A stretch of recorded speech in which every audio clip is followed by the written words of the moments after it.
Terima kasih pemirsa, Anda masih bergabung bersama kami di iNews NTB. Di tengah arus globalisasi, insan pers di Nusa Tenggara Barat diajak memerangi hoaks atau berita bohong.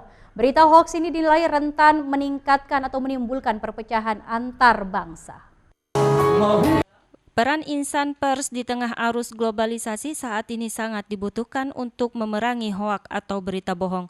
Danrem 162 Wirabakti, Brigadir Jenderal Lalu Rudi Irhasrigede mengatakan hoaks atau berita bohong di tengah arus globalisasi saat ini rentan memicu terjadinya perpecahan antar bangsa. Yang jelas informasi itu harus jelas, ya. Nah, yang kita sama-sama perangi sekarang adalah hoax. Itu yang harus kita sama-sama perangi. Semua kita akan tidak suka dengan hoax, berita-berita yang tidak benar. Kadang kita sulit juga sebenarnya untuk itu, ya, karena global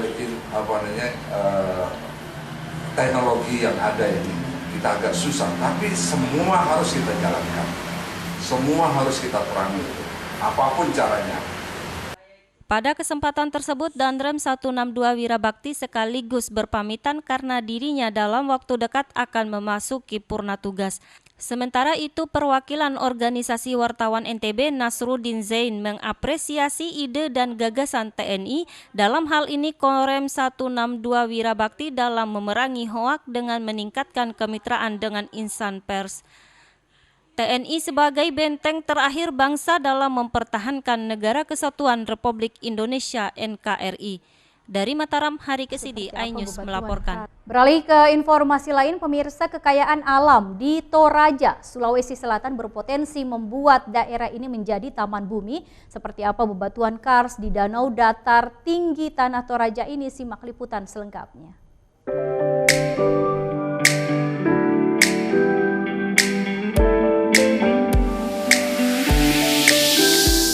Kekayaan geologi warisan bumi Toraja memang tak terbantahkan. Keberadaan formasi batuan kars di dataran tinggi membuat Toraja memiliki potensi untuk menjadi taman bumi. Kali ini saya menuju ke sebuah danau alami yang berada tak jauh dari ibu kota Kabupaten Toraja Utara, Kota Rantepao. Ini di belakang saya, ini ada Danau Limbong.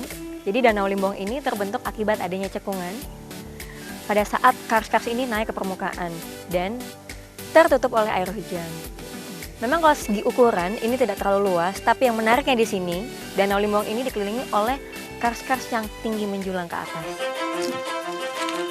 Untuk mendekati view terbaik, saya mencoba untuk mendaki lebih tinggi, melewati bebatuan kars yang sangat tajam dan bergerigi.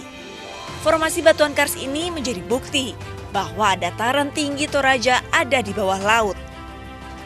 Beberapa lubang kars yang saya temui bisa jadi merupakan rumah bagi beragam ikan-ikan kecil ratusan juta tahun silam. Wah, ini jalurnya kacau sih. Beberapa kali ini tadi saya sempat hampir mau jatuh karena pijakan batuan yang saya pijak itu bergoyang. Tebing-tebing kars kokoh mengelilingi Danau Limbong memberikan kesan misterius. Suasana yang luar biasa hening membuat kondisi sekeliling terasa begitu tenang. Namun jangan terkecoh dengan heningnya suasana karena semakin ke atas medan yang dilalui semakin sulit. Wow. Ini semakin ke atas, jalurnya ini semakin ekstrim dan di kiri saya ini langsung Danau Limbong, jurang, terjal. Jadi sebaiknya kita harus lebih ngerapatin badan kita ke dinding karsnya. Sebentar, saya lewat dulu. Jadi kalau udah sampai di sini, ini kita harus menggunakan harness ya. Untuk pakai harnessnya aja ini susah banget sebenarnya. Karena saya harus memposisikan badan saya yang benar, karena kalau tidak,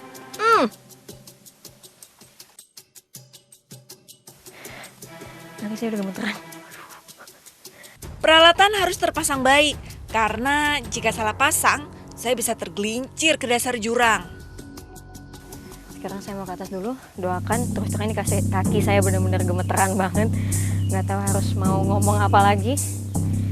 Mudah-mudahan semuanya lancar. Let's go.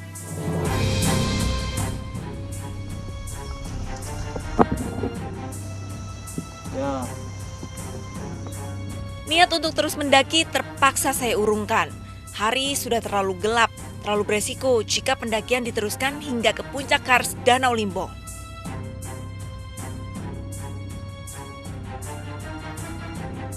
Di atas, terus terang ini kaki masih gemeteran. Ini keringat bercucuran, aduh. Saya udah nggak tahu harus ngomong apa, tapi dari sini terbayarkan pemandangan Danau Limbong dari atas berbeda banget dibandingkan saya harus menikmati dari bawah. Pemirsa, kita beralih ke informasi lain. Wisata alam Gua Pawon di Bandung, Jawa Barat tak hanya menyajikan eksotisme alam, kegiatan menelusuri sejarah kegiatan Taman Purba menjadi daya tarik tersendiri di taman ini. Dan seperti apa keeksotisme wisata alam ini, simak liputan selengkapnya. Bandung dipercaya awalnya adalah sebuah danau purba yang sangat luas. Namun berdasarkan penelitian ahli geologi, jutaan tahun lalu, Bandung adalah berupa lautan yang mengalami proses pergerakan tektonik lempeng bumi yang memunculkan gunung-gunung purba. Munculnya gunung-gunung ini menciptakan sebuah cekungan besar yang akhirnya menghasilkan danau raksasa. Danau ini dinamakan Danau Sunda Purba. Bobolnya Danau Sunda Purba menghasilkan sebuah daratan yang sekarang kita kenal dengan Bandung. Nah, menurut para penelitian, tempat di mana saya sekarang berada ini adalah dasar dari danau tersebut. Dan juga merupakan tempat dari leluhurnya orang Sunda berasal. Anak tangga langsung menyapa saya, mengawali perjalanan menuju ke tempat yang dipercaya awal mulanya peradaban di Bandung. Ada keseruan tersendiri. Menuju ke tujuan utama, saya harus melewati lorong yang terbentuk karena proses pelapukan. Jika dilihat, dinding-dinding yang ada di tebing ini terlihat jelas bentuknya menyerupai karang. Proses pembentukan tebing ini terlihat sudah lama. Selain batuan seperti karang, dinding-dinding yang saya lewati ini juga terbentuk dari gamping atau kapur. Tetesan air yang turun mencerminkan jenis batuan gamping itu sendiri yang bersifat menyerap dan menampung air. Nah, ini dia alasan kenapa tempat ini disebut sebagai tempat leluhurnya orang Sunda.